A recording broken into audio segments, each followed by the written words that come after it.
Hello guys, आप सभी कैसे हैं। आज मैं आप लोगों के लिए बेहद इम्पोर्टेंट टॉपिक लेकर आया हूँ, रस, जो बहुत ही महत्वपूर्ण है। रस रस क्या है, आज आप लोगों को हम रस के बारे में बताएंगे। रस क्या है? तो रस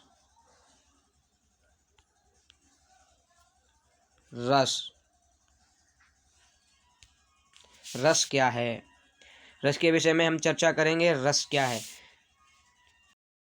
एक जानेंगे रस क्या है। रस होता क्या है, तो आज हम आप लोगों को बताएंगे रस के बारे में। रस क्या है? काव्य को पढ़ने, सुनने या नाटक को देखने में जो आनंद आता है उसे रस कहते हैं। यह आनंद अलौकिक तथा अवर्णनीय होता है। अवर्णनीय मतलब जिसका वर्णन न किया जा सके। यह आनंद कैसा होता है? अलौकिक, अवर्णनीय होता है, जिसका हम वर्णन नहीं कर सकते हैं। रस के 3 अंग होते हैं: भाव, विभाव, व्यभिचारी भाव अथवा संचारी भाव। रस के 3 अंग होते हैं: भाव, विभाव, व्यभिचारी भाव अथवा संचारी भाव। भाव मतलब जो भाव है, और विभाव क्या है, व्यभिचारी भाव क्या है, ये सब रस के अंग होते हैं। तथा इसमें एक बहुत महत्वपूर्ण टॉपिक होता है स्थायी भाव। तो स्थायी भाव कितने होते हैं? 9 होते हैं। जो उसका सटीक भाव, उसे स्थायी भाव कहते हैं। एक तरीके से जैसे हम कह सकते हैं, स्थायी मतलब कोई चीज़ यहीं पर रहती है तो उसे स्थायी भाव बोलते हैं, हमेशा वही रहेगा। और भाव, विभाव ये सब बदलते रहते हैं। समझ में आ रहा है आप लोगों की? तो स्थायी भाव 9 होते हैं। इन्हीं के आधार पर 9 रस माने जाते हैं।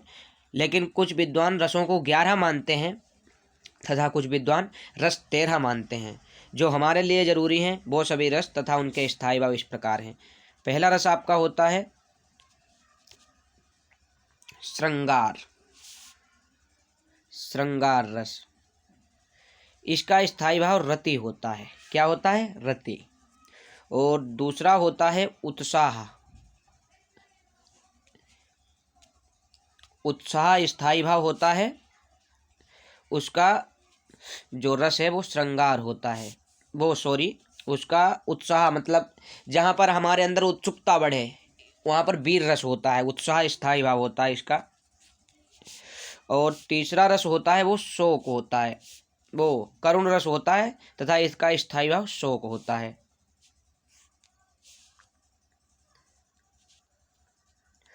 और क्रमशः रसों के स्थायी भाव, जैसे क्रोध। क्रोध का जो रस है, क्रोध मतलब गुस्सा कब आता है? रौद्र रूप हम जब डरते हैं, गुस्सा जब ही आता है जब कोई भी चीज़ है, आपकी बहुत प्रिय चीज़ है, वो टूट जाती है, आपको क्रोध आ जाता है, तो वहाँ पर रौद्रता प्रकट होती है, वहाँ पर रौद्र रस होता है तथा स्थायी भाव क्रोध होता है जो रुका रहता है। और हास्य रस होता है तथा इसका स्थायी भाव हास होता है। हास्य रस का स्थायी भाव हास होता है। विभत्स रस होता है, जुगुप्सा होता है, इसका स्थायी भाव भय एक स्थायी भाव है तथा रस भयानक होता है। विस्मय, जब हमारे अंदर कोई विस्मय होता है, अद्भुत चीज देखकर विस्मय, तो वहाँ पर अद्भुत रस होता है, स्थायी भाव विस्मय होता है। निर्वेद एक स्थायी भाव है तथा इसमें रस शांत होता है। तो आप सभी को मैं हमेशा से एक ही तरीका बताते आया हूँ कि किस तरीके से एक रस की परिभाषा याद कर लो, उसी से सभी रसों की परिभाषाएं आसानी से बिना किसी दिक्कत के आप लिख सकते हैं। परंतु हमें सबसे पहले सभी रसों के स्थायी भाव याद करने होंगे। मात्र सभी रसों के स्थायी भाव याद कर और एक परिभाषा ट्रिक के माध्यम से हम सभी परिभाषाएं लिख सकते हैं। पहले हमने आपको बताया रस क्या होता है। रसस्ते आस्वादयते इति रसा, जिसका आस्वादन किया जा सके वही रस है। भाव, विभाव, संचारी भाव, संयोगादि रस निष्पत्ति। भाव, विभाव तथा संचारी भावों के संयोग से रस परिणित होता है, रस का निर्माण होता है।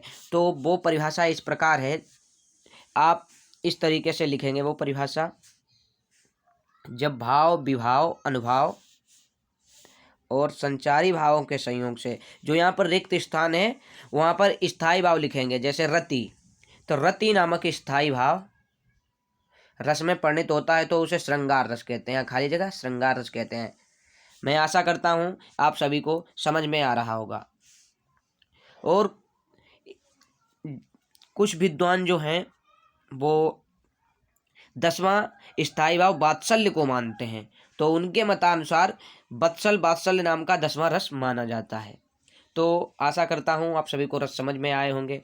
जैसे क्रोध, अब क्रोध रस है, वो क्रोध स्थायी भाव है, तो यहाँ पर इस तरीके से लिखेंगे, जब भाव विभाव अनुभाव संचारी भावों के सहयोग से क्रोध नामक, यहाँ पर क्रोध कर देंगे, क्रोध, रिक्त स्थान में पहले क्रोध लिखेंगे, फिर उसके बाद यहाँ पर आपको लिखना है क्रोध है, तो इसका रस हुआ रौद्र, रौद्र रस, रौद्र। तो इस तरीके से हमें स्थायी भाव पहले याद करने होंगे। अब ये रिक्त स्थान है, तो यहाँ पर हमें मतलब हास रस की परिभाषा लिखनी है, तो यहाँ पर पहले हास लिखेंगे,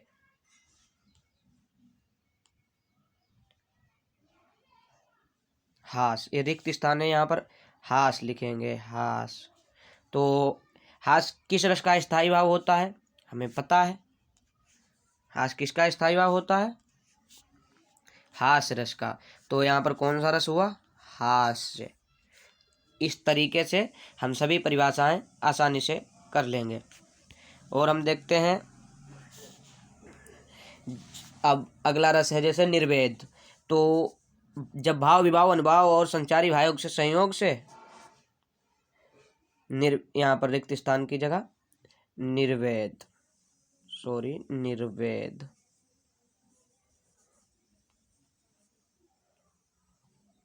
निर्वेद, निर्वेद स्थायी भाव हो गया, तो रस कौन सा होगा यहाँ पर, रस कौन सा है, शांत, शांत रस, यहाँ पर शांत रस होगा। इस प्रकार से हमें सिर्फ एक ही परिभाषा याद करके सभी रसों को क्लियर कर लेना है। और बहुत ही जल्द हम आप लोगों को अगला जो कार्य है अलंकार, आपका टॉपिक अलंकार है, अगले टॉपिक में हम आपको अलंकार क्लियर करा देंगे। तो सभी को रस समझ में आ रहे होंगे। जैसे अब भय है, तो यहाँ पर होगा जब भाव विभाव अनुभाव और संचारी भाव से संयोग से और भय क्या है, भय एक स्थायी भाव है, तो इसमें रस कौन सा होगा, भयानक, भयानक रस। सीधी सी बात है, बता चुका हूं। सभी स्थायी भाव पहले आप सभी लोग याद करेंगे, फिर रस, सभी रसों के स्थायी भाव जब आप याद कर लेंगे तो आपको रस की परिभाषा लिखने में कोई दिक्कत नहीं होगी। यदि किसी को कोई डाउट है, कोई संशय है, तो हमारे नंबर पर कॉल कर सकता है। मेरा नंबर इस प्रकार है। यदि किसी भी बंदे को कोई दिक्कत है, कोई डाउट है, वो क्लियर नहीं हो रहा है, तो वो हमसे पूछ सकता है। मेरा नंबर है 96 51 38 61 18। आप सभी इस नंबर पर कॉल करके हमसे पूछ सकते हैं। स्क्रीनशॉट ले लो सभी तुरंत मेरे नंबर का, और आप हमें कॉल कर सकते हैं। धन्यवाद। मिलते हैं आपको अगले वीडियो में, तब तक के लिए धन्यवाद।